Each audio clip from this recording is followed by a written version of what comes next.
ಒಂದು ಡಿಫ್ರೆನ್ಸಿಯೇಷನ್ ಏನಂದ್ರೆ ಇದು ಕಂಪ್ಲೀಟ್ಲಿ ಕೌಡಂಗು. ಓಕೆ. ಬರೀ ಸಗಣಿಯಿಂದ ಮಾಡಿರೋ ಎರೆಹುಳ ಗೊಬ್ಬರ, ಬೇರೆ ಏನು ಇದರಲ್ಲಿ ನಾವು ಯೂಸ್ ಮಾಡಲ್ಲ. ಅದು ನಮ್ಮ ಹೀರೋ ಪ್ರಾಡಕ್ಟ್. ಇದು ನಮ್ಮ ಗೊಬ್ಬರದಲ್ಲಿ 50-60% ಇದೇ ಇರುತ್ತೆ. ಇದನ್ನ ಇಂಡಸ್ಟ್ರಿ ಲೆವೆಲ್ ವರ್ಮಿ ಕಂಪೋಸ್ಟಿಂಗ್ ಅಂತೀವಿ ನಾವು. ಈ ತರ ಮಾಡ್ಬೇಕಂದ್ರೆ ಕಾರ್ಬನ್ ಟು ನೈಟ್ರೋಜನ್ ರೇಷಿಯೋ ತೀರಾ ಜಾಸ್ತಿ ಕಾರ್ಬನ್ ಇದ್ರೂ ಡಿಕಂಪೋಸ್ ಆಗಲ್ಲ, ಓನ್ಲಿ ನೈಟ್ರೋಜನ್ ಇದ್ರೂ ಡಿಕಂಪೋಸ್ ಆಗಲ್ಲ. ಸೊ ಅದು ರಾ ಮೆಟೀರಿಯಲ್ ನಮ್ಗೆ ಎಷ್ಟು ಸಿಗುತ್ತೆ ಅನ್ನೋದ್ರ ಮೇಲೆ ನಮ್ದು ಪ್ರೊಡಕ್ಷನ್ ಡಿಪೆಂಡ್ ಆಗುತ್ತೆ. ಅವರಿಗೆ ಅದು waste, for them it is a headache.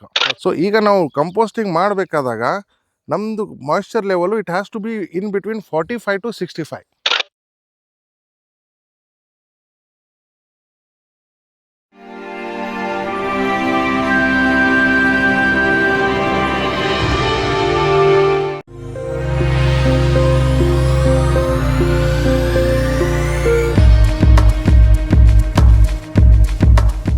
ಇಲ್ಲೆಲ್ಲ 2 ಲಕ್ಷ 3 ಲಕ್ಷ ಹಿಂಗೆಲ್ಲ ಅಂತಾರೆ ಕೆಲವರು. ಈಗ ನಾವು ತೊಗೊಂಬರ್ತಾ ಇದ್ದೇವಲ್ಲ, 60 to 1 lakh rupees ನಿಮ್ಗೆ ಒಳ್ಳೆ ಎಮ್ಮೆ ಸಿಗುತ್ತೆ. ಆಕಳುಗಳಾದ್ರೆ ನಿಮಗೆ 35 ಹಿಡಿದು 60,000 ತನಕ ಒಳ್ಳೆ ಆಕಳುಗಳು ಸಿಗ್ತವೆ. ದಿನಕ್ಕೆ 700 kg ಸಗಣಿ ಸಿಗುತ್ತೆ. ಸೊ ಅಂದ್ರೆ ಮೇನ್ ರಾ ಮೆಟೀರಿಯಲ್ ಬೇರೆನೇ ಇದೆ? ಹೌದು, ಮೇನ್ ರಾ ಮೆಟೀರಿಯಲ್ ಬೇರೆನೇ ಇದೆ ಸರ್. ಇದು ವರ್ಮಿ ಕಂಪೋಸ್ಟ್ ಬೆಡ್ ನಮ್ದು. Vermi compost bed. ಹೌದು. ಓಕೆ. ಎರೆಹುಳಗಳ ಒಂದು ಇದು ಗೊಬ್ಬರ ತಯಾರಿಸುವಂತ ಘಟಕ ಅಂತ ನಾವು ಕರಿಬಹುದು. ಹೌದು. ಓಕೆ. ನಿಮ್ಮಲ್ಲೂ ಒಂದು ಪ್ರಾಡಕ್ಟ್ ಅದೇ ನೀವು ಹೇಳ್ದಂಗೆ ಎರೆ ಗೊಬ್ಬರ ಕೂಡ ಇದೆ? ಹೌದು, ಎರೆ ಗೊಬ್ಬರ. ಆಮೇಲೆ ಇದ್ರದ್ದು ಇದೇನಂದ್ರೆ ಒಂದು ಡಿಫ್ರೆನ್ಸಿಯೇಷನ್ ಏನಂದ್ರೆ ಇದು ಕಂಪ್ಲೀಟ್ಲಿ ಕೌಡಂಗು. ಓಕೆ. ಬರೀ ಸಗಣಿಯಿಂದ ಮಾಡಿರೋ ಎರೆಹುಳ ಗೊಬ್ಬರ, ಬೇರೆ ಏನು ಇದರಲ್ಲಿ ನಾವು ಯೂಸ್ ಮಾಡಲ್ಲ. ಬೇರೆ ಯಾವುದೇ ತರ ವೇಸ್ಟ್ ಮೆಟೀರಿಯಲ್ ಇದರಲ್ಲಿ ಯೂಸ್ ಮಾಡಲ್ಲ. ಸೊ ಇಲ್ಲಿರುವಂತದ್ದು ಪೂರ್ತಿ ಕೌಡಂಗು. ಅಂದ್ರೆ ಈಗ ನಿಮ್ದೇ ಕೌವಿಂದ, ಅಂದ್ರೆ ನೀವು ಅವಾಗ ಹೇಳಿದ್ರಿ ಇನ್ನು ಹೊರಗಡೆಯಿಂದನೂ ಬರುತ್ತೆ ಅಂತ. ಇಲ್ಲ, ನಮ್ಮ ಕೌವು ಇಲ್ಲಿ ಇಷ್ಟೊಂದು ಸಗಣಿ ನಮ್ಗೆ ಮಾಡೋಕ್ಕಾಗಲ್ಲ. ನಾವು ಹೊರಗಡೆ ಅಂತ ತರಿಸಿನೇ ಕೆಲವೊಂದು ಗೋಶಾಲೆಯಲ್ಲಿ ಕೆಲವೊಂದು, ಅದೇ ಹೇಳಿದ್ನಲ್ಲ ನಿಮ್ಗೆ. ಟನ್ನೇಜ್ ಎಷ್ಟಿದೆ? ಇದು ಎಷ್ಟಿರ್ಬೋದು? ಇದು ಒಂದು 100 ಟನ್ ಬೆಡ್. ಇದು 100 ಟನ್. ಇದನ್ನ ನಾವು ಪ್ರೊಸೆಸ್ ಮಾಡಿದಾಗ ಒಂದು 50-60 ಟನ್ ಸಿಗುತ್ತೆ. ಓಕೆ. ರೆಡಿ ಆದಾಗ, ಪೂರ್ತಿ ರೆಡಿ ಆದ ನಂತರ. ಈಗ ಬೇರೆ ಕಡೆ ಎಲ್ಲ ನನ್ನ ಈ ವರ್ಮಿ ಕಾಂಪೋಸ್ಟ್ ಅಂತ ನೋಡಿದಾಗ ಅವರೆಲ್ಲ ನಿಮಗೆ ತೊಟ್ಟಿ ಅದು ಇದು ಅಂತೆಲ್ಲ ಮಾಡ್ಕೊಂಡಿರ್ತಾರ. ಅಂತದ್ರಲ್ಲಿ ಇದು ಹೆಂಗೆ ಒಂದು ಡಿಫ್ರೆನ್ಶಿಯೇಟ್, ನೀವು ಯಾವ ರೀತಿ? ಯಾಕಂದ್ರೆ ಈ ರೀತಿ ನೋಡಿದ್ ಕಮ್ಮಿ ನಾನು ಎರೆಹುಳದ ವಿಚಾರದಲ್ಲಿ.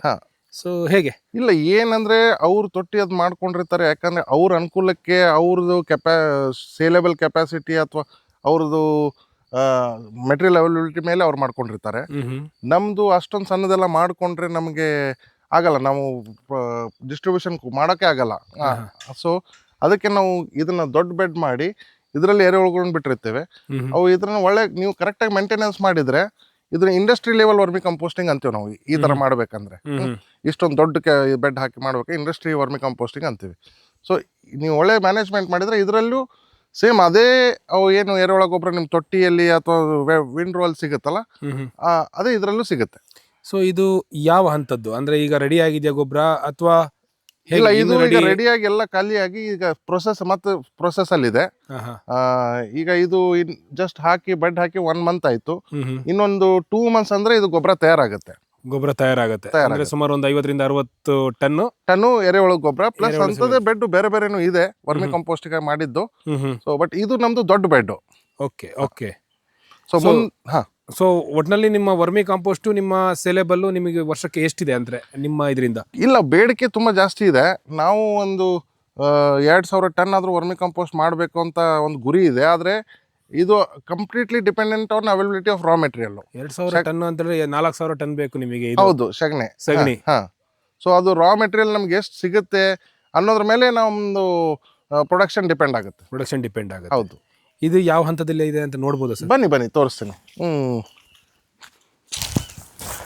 ಓಕೆ.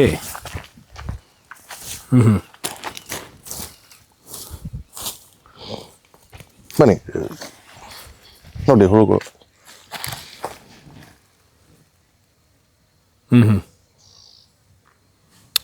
ಇದೆಲ್ಲ ನೀವು ಅಂದ್ರೆ ಮೊದಲು ಫಸ್ಟ್ ಬಿಟ್ಟಂತದ್ದು? ಇದು ಹಂಗೆ ನಾವು ಒಂದು ಇದೆಲ್ಲ ಮರಿ ನೋಡಿ 200 kg ಬಿಟ್ಟಿರ್ತೇವೆ ಹುಳುಗಳನ್ನ. ಸೊ 200 kg ಹುಳುಗಳು ತಾವೇ ತಿಂದು ಮಲ್ಟಿಪ್ಲೈ ಆಗಿ ಅವು it would become about 500 to 600 kg ಈಗ. ಮತ್ತೆ ಅದನ್ನ ತಗೊಂಡು ನಾವು ನೆಕ್ಸ್ಟ್ ವಿಂಡ್ರೋ ಇಲ್ಲಿ ಇದಲ್ಲ, ಈ ತೆಳಗಿಂದೆಲ್ಲ ಇದ್ದಾಗ ವಾಮ್ಸ್ ಅಂತ ತಗೊಂಡು ಇದಕ್ಕೆ ಬಿಡ್ತಾ ಹೋಗ್ತೇವೆ. ಈ ಒಂದು ಸಣ್ಣ ಇದಕ್ಕೆ ಇದು ಒಂದು ಸಣ್ಣ ವಿಂಡ್ರೋ ಇದು. ಹಾ. ವಿಂಡ್ರೋ ಅನ್ನೋಕ್ಕಿಂತ ಇದೊಂದು ಸಣ್ಣ ಬೆಡ್, ಉದ್ದಕ ಇರೋ ಸಣ್ಣ ವರ್ಮಿ ಬೆಡ್. ಓಕೆ, ಸೊ ಇದು ನಿಮ್ಮದು ಒನ್ ಆಫ್ ದ ಪ್ರಾಡಕ್ಟ್. ಹೌದು, ವರ್ಮಿ ಕಾಂಪೋಸ್ಟ್. ಹೌದು. ಸೊ ಈಗ ನಿಮ್ದು ಇನ್ನೊಂದು ಇರುವಂತದ್ದು, ನಾನು ರೈತರ ಹತ್ರ ಭೇಟಿಯಾದಾಗ ಹೆಚ್ಚು ಮಾತಾಡ್ತಿದ್ದಂಥದ್ದು ನಿಮ್ಮ ಮೈಕ್ರೋಬಿಯಲ್ ಕಾಂಪೋಸ್ಟ್. ಹೌದು ಹೌದು. ಸೊ ಅದ್ರ ಬಗ್ಗೆ ಒಂದು ಸಣ್ಣ, ಅದು ನಮ್ಮ ಹೀರೋ ಪ್ರಾಡಕ್ಟ್. ಹೀರೋ ಪ್ರಾಡಕ್ಟ್ ಖಂಡಿತ ಸರ್. ಅದು ಸೂಪರ್ ಸ್ಟಾರ್ ಪ್ರಾಡಕ್ಟ್ ಅಲ್ಲಿಗೂ ಅಡ್ಡಿಲ್ಲ ನೀವು. ಓಕೆ, ಸೊ ನಿಮ್ಮ ಟೋಟಲ್ ಒಂದು ಇದರಲ್ಲಿ ಅದೇ ಹೆಚ್ಚು ಮಹತ್ವ ಇರೋದು. ಹೌದು, ಇದು ಸಪೋರ್ಟಿಂಗ್ ಆಕ್ಟರ್.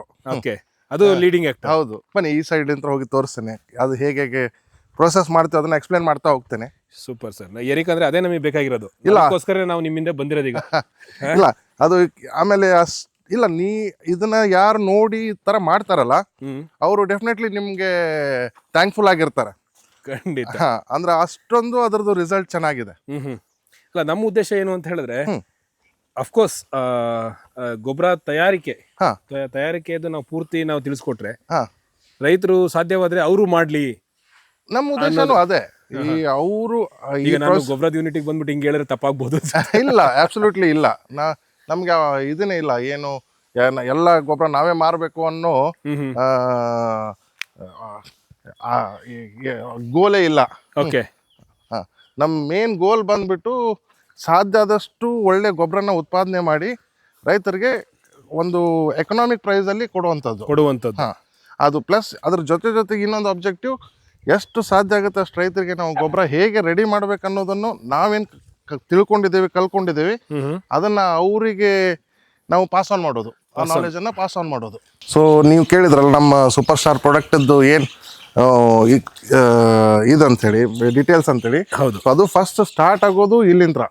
ಇದು ಸೂಪರ್ ಸ್ಟಾರ್ ಪ್ರಾಡಕ್ಟದ್ದು ಫಸ್ಟ್ ಅಂದಾಗೆ ನಿಮಗೆ ಏನು ಸರ್ ಇದು ಫ್ರೂಟ್ಸ್ ಮೇಜರ್ಲಿ ಫ್ರೂಟ್ ವೇಸ್ಟು. ಇಲ್ಲಿ 2 ಎಕ್ಸ್ಪೋರ್ಟ್ ಕಂಪ್ನೀಸ್ ಇದಾವೆ ನಮ್ಮ ಹತ್ರದಲ್ಲಿ. ಅವರು ಪ್ರೊಸೆಸ್ ಮಾಡಿರೋ ಸ್ಕ್ರೀನ್ ಮಾಡಿರೋ ವೇಸ್ಟ್ ಅನ್ನ ನಮಗೆ ಕಳಿಸ್ಕೊಡ್ತಾರೆ.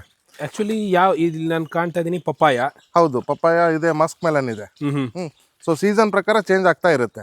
ಓಕೆ, ಸೊ ಇದು ನಿಮ್ಮ ಬೇಸ್ ಪ್ರಾಡಕ್ಟ್. ಹೌದೌದು, ಇದು ಬೇಸು. ಆಮೇಲೆ ಇದೇ ಮೇಜರ್ ನಮಗೆ ಪ್ರಾಡಕ್ಟು.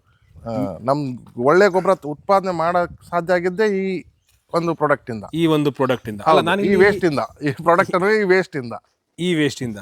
ಅಲ್ಲ, ನಾನಿಲ್ಲಿ ಕೇಳ್ಬೇಕಾಗಿರೋಂಥದ್ದು, ಈಗ ನೀವು ಅವಾಗ ಹೇಳಿದ್ರಿ ನಿಮಗೆ ದನದ ಗೊಬ್ಬರ, ಹಸು ಗೊಬ್ಬರ ನಿಮಗೆ ಒಂದು 20% ಅಂತ ಹೇಳ್ಬಿಟ್ಟು 10 to 15%. ಸೊ ಇದು ನಿಮ್ಮ ಗೊಬ್ಬರದಲ್ಲಿ ಎಷ್ಟು ಪ್ರಮಾಣದಲ್ಲಿ ಇರುತ್ತೆ? ಇದು ನಮ್ಮ ಗೊಬ್ಬರದಲ್ಲಿ 50 to 60% ಇದೇ ಇರುತ್ತೆ. 50 to 60% ಇದೇ ಇರುತ್ತೆ. ಅಂದ್ರೆ ಅಷ್ಟೊಂದು ಅವೈಲಬಿಲಿಟಿ ನಿಮಗೆ ಇದೆಯಾ? ಹೌದೌದು, ಅವೈಲಬಿಲಿಟಿ ಇದೆ. ಅವರು ದೊಡ್ಡ ಎಕ್ಸ್ಪೋರ್ಟ್ ಕಂಪ್ನೀಸ್ ಅವು. ಅವರು they export in thousands of tons.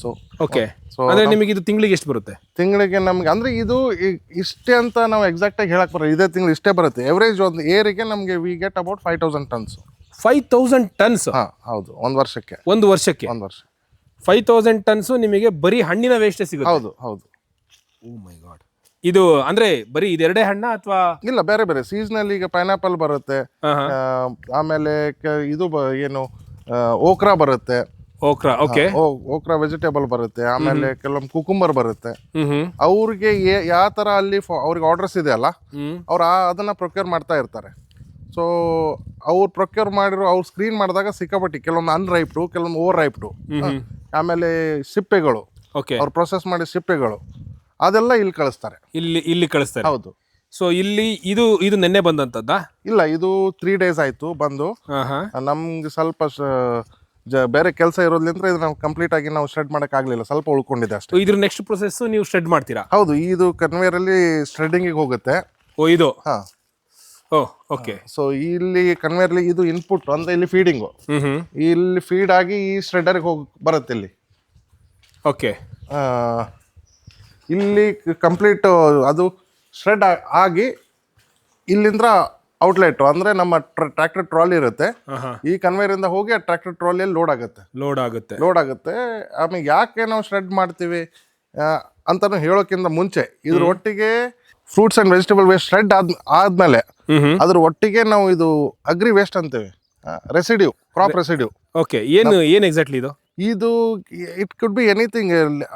Post harvesting ನಿಮ್ಗೆ ಸೋಯಾಬೀನ್ ಹೇ ಆಗಿರ್ಬೋದು, ಇಲ್ಲ ಮೇಜದ್ದು ಗೊಂಜಾಳ ಮೇವದ್ದು ಸ್ಟಾಕ್ ಆಗಿರ್ಬೋದು, ಅಂದ್ರೆ ಗಿಡಗಳ ಕಾಂಡ ಆಗಿರ್ಬೋದು, ಹೌದು, ಹಸ್ಕ್ ಆಗಿರ್ಬೋದು, ಹಸ್ಕ ಆಗಿರ್ಬೋದು, ಏನ್ ಬೇಕಾದ್ರೆ ಆಗಿರ್ಬೋದು. ರೈತರು ಏನ್ ಬೆಂಕಿ ಹಚ್ತಾರಲ್ಲ, ಏನ್ ಅವ್ರಿಗೆ ಹ್ಯಾಸ್ ಅ ಫಾಡರ್ ಯೂಸ್ ಮಾಡ್ಕೊಳ್ಳಾರ್ದೇನೆ ಅದು ವೇಸ್ಟ್ ಅಂತ ತಿಳ್ಕೊಂಡು ಬೆಂಕಿ ಹಚ್ತಾರ, ಅದನ್ನ ನಾವು ತೊಗೊಂಬರ್ತೀವಿ ಇಲ್ಲಿ. ಇದು ಆಕ್ಚುಲಿ ಈಗ ನಮ್ಮ ಮುಂದೆ ಇರುವಂತದ್ದು ಯಾವುದು? ಇದು ಬೆಂಗಾಲ್ ಗ್ರಾಮ್ ಇದು ಬೆಂಗಾಲ್ ಗ್ರಾಮ್. ಬೆಂಗಾಲ್ ಗ್ರಾಮ್ ಕಡ್ಲೆ. ಬೆಂಗಾಲ್ ಗ್ರಾಮ್ ಉದ್ದು ಇಲ್ಲ, ಕಡ್ಲೆ. ಕೆಂಪು ಕಡ್ಲೆ. ಕೆಂಪು ಕಡ್ಲೆದು ವೇಸ್ಟ್ ಅಂದ್ರೆ ಗಿಡ. ಇದನ್ನು ನೀವು ಪುಡಿ ಮಾಡಿದ್ರೆ ಈಗ? ಹೌದು, ಇದನ್ನು ನಾವು ಪುಡಿ ಮಾಡಿದ್ದೇವೆ. ಓಕೆ, ಈ ರೀತಿ ಅಂದ್ರೆ ಗಿಡ ಡೈರೆಕ್ಟ್ ಆಗಿ ಇದ್ ಮಾಡೋ ಬದಲು ಈ ರೀತಿ ಮಾಡಿದ್ರೆ ಬೇಗ ಕಳಿಯುತ್ತೆ ಅಂತನಾ, ಹೇಗೆ? ಇಲ್ಲ, ಇದರಲ್ಲಿ ಅಂದ್ರೆ ಸ್ವಲ್ಪ ಬಯಾಲಜಿ ಮತ್ತೆ ಸ್ವಲ್ಪ ಕೆಮಿಸ್ಟ್ರಿ ಇದೆ. ಅಂದ್ರೆ ಸ್ವಲ್ಪ ಬೇಸಿಕ್ಲಿ ವಿಜ್ಞಾನ ಇದೆ ಇದರಿಂದ. ಏನಂದ್ರೆ ನೀವು ಅದು ಏನ್ ನಿಮ್ಗೆ ವೇಸ್ಟ್ ತೋರಿಸಿದ್ನಲ್ಲ ಈಗ, ಹೌದು, ಫ್ರೂಟ್ಸ್ ವೆಜಿಟೇಬಲ್ಸ್, ಹೌದು, ಅದನ್ನ ನಾವು ಯಾಕೆ ಶ್ರೆಡ್ ಮಾಡ್ತೇವೆ ಅಂದ್ರೆ ಮೈಕ್ರೋಬ್ಸ್ಗೆ ಜಾಸ್ತಿ ಸರ್ಫೇಸ್ ಏರಿಯಾ ಸಿಗ್ಲಿ, ಡಿಕಂಪೋಸ್ ಫಾಸ್ಟ್ ಆಗಲಿ ಅಂತೇಳಿ. ಬಟ್ ಡಿಕಂಪೋಸಿಷನ್ ಸ್ಟಾರ್ಟ್ ಆಗಬೇಕು ಅಥವಾ ಒಳ್ಳೆ ರೀತಿಯಾಗಿ ಡಿಕಂಪೋಸ್ ಆಗ್ಬೇಕಂದ್ರೆ ಮೇಜರ್ಲಿ ಅದು 2 ವಿಷಯ ಇದೆ, ನಾವು ಅದನ್ನ ಗಣನೆಗೆ ತಗೋಬೇಕು. ಒಂದು carbon to nitrogen ratio. Okay, carbon to nitrogen ratio ತೀರಾ ಜಾಸ್ತಿ ಕಾರ್ಬನ್ ಇದ್ರೂ ಡಿಕಂಪೋಸ್ ಆಗಲ್ಲ, ಓನ್ಲಿ ನೈಟ್ರೋಜನ್ ಇದ್ರೂ ಡಿಕಂಪೋಸ್ ಆಗಲ್ಲ. ಹೌದು. ಸೊ ನಿಮ್ಗೆ ಕಾರ್ಬನ್ ಟು ನೈಟ್ರೋಜನ್ ರೇಷಿಯೋ ಬಾರಿ ಆಪ್ಟಿಮಮ್ ಇರಬೇಕು. Fruits and vegetables only nitrogen, ಇದು rich in carbon, agri waste. Okay. So ಇದನ್ನ ಆಮೇಲೆ ಈ 2 ಕೂಡಿಸಿದಾಗ ನಮ್ಗೆ ಕಾರ್ಬನ್ ಟು ನೈಟ್ರೋಜನ್ ಸಿಗುತ್ತೆ. Okay, optimum carbon to nitrogen ratio. ಇದ್ರ ಒಟ್ಟಿಗೆ next second important thing in composting ಅಂದ್ರೆ ಮಾಯಿಶ್ಚರ್ ಲೆವೆಲ್. ಮಾಯಿಶ್ಚರ್ ಲೆವೆಲ್ ಅದು 80% ಆಫ್ ಇಟ್ ಇಸ್ ವಾಟರ್. ಹೌದು. ಇದು 3% ಮಾಯಿಶ್ಚರು. ಓಕೆ, ಸೊ ಈಗ ನಾವು ಕಂಪೋಸ್ಟಿಂಗ್ ಮಾಡಬೇಕಾದಾಗ ನಮ್ದು moisture level it has to be in between 45 to 65. ಹೌದು. ಇದ್ರಿಗೆ 65 ಅಬೌವ್ ಹೋಯ್ತಂದ್ರೆ it will go into anaerobic fermentation. 45 ಕೆಳಗಡೆ ಬಂತಂದ್ರೆ ಮೈಕ್ರೋಬ್ಸ್ ವಿಲ್ ನಾಟ್ ಸರ್ವೈವ್. ಹೌದು, ಮಾಯಿಶ್ಚರ್ ಕಡಿಮೆ ಆಗಿ. So they will not speed up the process. So ಅದಕ್ಕೋಸ್ಕರ ಇದು ಮಾಯಿಶ್ಚರ್ ಕಡಿಮೆ ಇರೋದನ್ನ ಮತ್ತು ಕಾರ್ಬನ್ ರಿಚ್ ಇರೋದನ್ನ, ಅದು ಮಾಯಿಶ್ಚರ್ ಜಾಸ್ತಿ ಇರೋದನ್ನ, ನೈಟ್ರೋಜನ್ ಜಾಸ್ತಿ ಇರೋದನ್ನ 2ಕ್ಕೂ ಕೂಡಿಸ್ತೇವೆ ನಾವು. ಓಕೆ, ಅಂದ್ರೆ ನೀವು so to bring the carbon and nitrogen ratio to optimum level, to bring the moisture level to optimum level for decomposition. So ನೀವು ಅದು ಸ್ಟ್ರೆಡ್ ಮಾಡಿರ್ತೀರಾ? ಇದು ಕೂಡ ಇರುತ್ತೆ. ಇದು ಸ್ಟ್ರೆಡ್ ಮಾಡಿರ್ತೀವಿ. ಇದು ಶ್ರೆಡ್ಡರ್, ಇದು ಡ್ರೈ ಶ್ರೆಡ್ಡರ್. ಯಾವುದು? ಇದು ನೀಲಿ ಕಲರ್ ಇಂದ. ನೀಲಿ ಕಲರ್ ಈ ತರ ನಮ್ಮ 3 ಮೆಷಿನ್ಸ್ ಇದೆ. ಓಕೆ, ಬೇರೆ ಎಲ್ಲಾ ಮಿಷಿನ್ಸ್ ಯಾಕೆ ಆಫ್ ಆಗಿದಾವು? ಈಗ ನೀವು ಬೇಗ ಬಂದ್ಬಿಟ್ರಿ ಇವತ್ತು. ಇವಾಗ ನೋಡಿ ಸೂರ್ಯ ಇನ್ನೂ ಜಸ್ಟ್ ಹುಟ್ತಾ ಇದ್ದಾನೆ. ಓಕೆ, ನೀವು ಇಲ್ಲ ಅಂದ್ರೆ ಇಷ್ಟೊತ್ತಿಗೆ ನಮ್ಮ ಪ್ರೊಸೆಸ್ ಅಥವಾ ವರ್ಕ್ ಸ್ಟಾರ್ಟ್ ಆಗಿರೋದು. ನಾನು ಸ್ವಲ್ಪ ಲೇಟ್ ಆಗಿ ಬಂದಿದ್ರೆ ನೀವು ವರ್ಕಿಂಗ್ ಡೈರೆಕ್ಟ್, ಬಹುಶಃ ನಾನು ಇಷ್ಟೊಂದು ನಿಮ್ಮ ಹತ್ರ ಮಾತಾಡ್ಲಿಕ್ಕೆ ಆಗ್ತಾ ಇರ್ಲಿಲ್ಲ ಅನ್ಸುತ್ತೆ. ಖಂಡಿತ ಅಲ್ಲ, ನಾನು ಇನ್ನೊಂದು ಸ್ವಲ್ಪ ಹೊತ್ತು ಇರ್ತೀನಿ. ನೀವು ಸ್ಟಾರ್ಟ್ ಆಗಿದ್ದ ತಕ್ಷಣ ಅದನ್ನು ಹೆಂಗ ಅಂತ ಒಂದ್ಸರಿ ನೋಡಮ್ಮ. ಪ್ಲೀಸ್, ನಾನು ನೀವು ತೋರಿಸ್ತೇನೆ, ನಾನು ಸಾಧ್ಯ ಆದಷ್ಟು ನಿಮ್ಗೆ ತೋರಿಸ್ತೇನೆ ನಾನು. ಬಟ್ ಒಂದ್ಸಲ ವರ್ಕ್ ಸ್ಟಾರ್ಟ್ ಆದ್ರೆ ನಾನು ಇಲ್ಲಿ ಇನ್ವಾಲ್ವ್ ಆಗ್ಬಿಡ್ತೇನೆ. ಖಂಡಿತ ಸರ್, ವೀಕ್ಷಕರಿಗೆ ಅದನ್ನು ತೋರಿಸೋಣ. ಎನಿವೆ, ಸೊ ಇದು ಒಂದು ಪ್ರಾಡಕ್ಟ್. ಹೌದು. ಇದು ನಿಮಗೆ ಎಷ್ಟು ಟನ್ನೇಜ್ ಬರುತ್ತೆ ಅಂದ್ರೆ ನಿಮ್ಮ ವರ್ಷದಲ್ಲಿ ನಿಮಗೆ ಎಷ್ಟು ಸಿಗುತ್ತೆ? ಇದು ನೋಡಿ, ಈಗ ಒಂದು ಕೆರೆಯಲ್ಲಿ ನೀರಿದೆ, ನೀವು ನಿಮ್ಮ ಕಡೆ ಕೆಪಾಸಿಟಿ ಇರ್ಬೇಕು ಅದನ್ನ ಎಷ್ಟು ನೀರು ತಗೊಂತೀರಾ, ಕುಡಿತೀರಾ, ಎಷ್ಟು ತಗೊಂತೀರಾ ಅನ್ಲಿಕ್ಕೆ. ಅಂದ್ರೆ ನೀವು ನಿಮ್ಮ ಭೂಮಿಯಲ್ಲಿ ಯಥೇಚ್ಛವಾಗಿ ಸಿಗುತ್ತೆ ಇದು ಈ ಭಾಗದಲ್ಲಿ. ಈ ಭಾಗದಲ್ಲಿ ರೈತರು ಬೆಂಕಿ ಹಚ್ಚೋದು ನಮ್ಗೆ 2 ಉದ್ದೇಶ ಇದೆ. ಒಂದು, ರೈತರು ತಮ್ಮ ಹೊಲದಲ್ಲಿ ಇಂಥ ಇದನ್ನ ರೆಸಿಡ್ಯೂನ ಬೆಂಕಿ ಹಚ್ಚಬಾರ್ದು ಅನ್ನೋ ಉದ್ದೇಶ ಒಂದು. ಅದು ನಮಗೆ ಒಳ್ಳೆ ಕಾರ್ಬನ್ ರಿಚ್ ಮೆಟೀರಿಯಲ್ ಗೊಬ್ಬರಕ್ಕೆ. ಸೊ ಅದು ಸಾಧ್ಯ ಆದಷ್ಟು ನಮ್ಗೆ ಎಷ್ಟು ಅವೈಲಬಿಲಿಟಿ ಇದೆ, ಈಗ ಮ್ಯಾನ್ ಪವರ್ ಎಷ್ಟು ಸಿಗುತ್ತೆ, ಆಮೇಲೆ ಆ ಟೈಮಲ್ಲಿ ನಮ್ಗೆ ವರ್ಕ್ ಲೋಡ್ ಬೇರೆ ಬೇರೆ ಹೇಗಿದೆ, ಅದ್ರ ಮೇಲೆ ನಮಗೆ ತೊಂಬರಕ್ಕೆ ಸಾಧ್ಯ ಆಗೋದು. Okay, availability is not an issue at all. Okay, we are our capacity decides the more, deciding factor. Okay, ನಮಗೆ ಎಷ್ಟು ತಾಕತ್ತಿದೆ ಅನ್ನೋದ್ರ ಮೇಲೆ ನಾವು ತಗೊಂಡ್ಬರ್ಬೋದು. ಇಲ್ಲಿ ಹಿಂಗೆ ನಾನು ಹಿಂಗೆ ಕೇಳೋದು, ಬಟ್ ಇದು ನಿಮಗೆ ಕಾಸ್ಟ್ ಎಫೆಕ್ಟಿವಾ? Absolutely cost effective. ಓಕೆ, ನಮಗೆ ಇದು ಫ್ರೀಯಾಗಿ ಸಿಗುತ್ತೆ. ಓಕೆ, ಸೊ ಒಂದು ನಾವು ಇದಕ್ಕೆ ತೊಗೊಂಬರಕ್ಕಷ್ಟೇ ದುಡ್ಡು ಖರ್ಚು ಮಾಡೋದು, ಓನ್ಲಿ ಲಾಜಿಸ್ಟಿಕ್ಸ್. ಆಮೇಲೆ this is all near by within 20 to 25 kilometre. Okay, so ಅಲ್ಲಿ ನಮ್ಗೆ ಕಾಸ್ಟ್ ಎಫೆಕ್ಟಿವ್ ಆಗಿ ಇದು ಸಿಗುತ್ತೆ, ಎಕನಾಮಿಕ್ ಆಗಿ. ನಾವು ಫರ್ದರ್ ಇನ್ನೂ ಇದನ್ನ ಆಪ್ಟಿಮೈಸ್ ಮಾಡೋಕ್ಕೆ, ಕಾಸ್ಟ್ ಎಫೆಕ್ಟಿವ್ನೆಸ್ ಆಪ್ಟಿಮೈಸ್ ಮಾಡೋಕ್ಕೆ we are getting some 2 more machineries from China. Okay, so that ಇದರಲ್ಲಿ ಕಡಿಮೆ ಲೇಬರ್ ಇಂಟರ್ವೆನ್ಷನ್ ಇದ್ದು ಅಥವಾ ಕೆಲಸಗಾರ ಇಂಟರ್ವೆನ್ಷನ್ ಕಡಿಮೆ ಇದ್ದು ನಮಗೆ ಮೆಷಿನರಿ ಇಂಟರ್ವೆನ್ಷನ್ ಬಂದಾಗ ಅಲ್ಲಿ ಏನಾಗುತ್ತೆ, ನಮಗೆ ಕ್ವಾಂಟಿಟಿನೂ ಜಾಸ್ತಿ ಬರುತ್ತೆ, plus cost effectiveness we can achieve. ಹೌದು. ಈ ಇದರಲ್ಲಿ ಇನ್ನೊಂದು ಕೇಳ್ಬೇಕು ನಾನು, ಈಗ ನೀವು ಮೊದಲಿಗೆ ಹಣ್ಣಿನ ತೋರಿಸಿದ್ರಲ್ಲ, ಅದು ನಿಮಗೆ ಎಷ್ಟು ಕಾಸ್ಟ್ ಅಲ್ಲಿ ಬರುತ್ತೆ? ಅದು ನಮ್ಗೆ ಫ್ರೀ ಆಫ್ ಕಾಸ್ಟ್ ಅಲ್ಲಿ ಬರುತ್ತೆ. ಫ್ರೀ ಆಫ್ ಕಾಸ್ಟ್ ಅದು ಏನಂದ್ರೆ ನಮ್ಗೆ ಯಾವ ಕಂಪ್ನಿದವ್ರು ಇದು ಕಳಿಸ್ತಾ ಇದಾರಲ್ಲ ಅವರಿಗೆ ಅದು waste, for them it is a head Ek. Okay. But ಅದೇ ಒಬ್ಬನ ವೇಸ್ಟ್ ಇನ್ನೊಬ್ಬಂಗೆ ಯೂಸ್ಫುಲ್ನೆಸ್ ಇರುತ್ತೆ. ಅದೇ ತರ ಅದು ಅವ್ರಿಗೆ ವೇಸ್ಟ್, ಅವ್ರ ಕಡೆ ಪ್ರಿಮೈಸಸ್ ಶಾರ್ಟೇಜ್ ಇರುತ್ತೆ, ಇಲ್ಲಿ ನಮ್ಮ ಹತ್ರ ಬೇಜಾನ್ ಜಾಗ ಇರೋದ್ರಿಂದ, ರಿಸೋರ್ಸಸ್ ಇರೋದ್ರಿಂದ ಅದನ್ನ ನಮಗೆ ಯೂಸ್ಫುಲ್ ಆಗಿ ನಾವು ಮೋಸ್ಟ್ ಎಫೆಕ್ಟಿವ್ ಪ್ರಾಡಕ್ಟ್ ಆಗಿ ನಾವು ರೆಡಿ ಮಾಡ್ತಾ ಇದೀವಿ, ಅದನ್ನ ಯೂಸ್ ಮಾಡ್ಕೊಂಡು.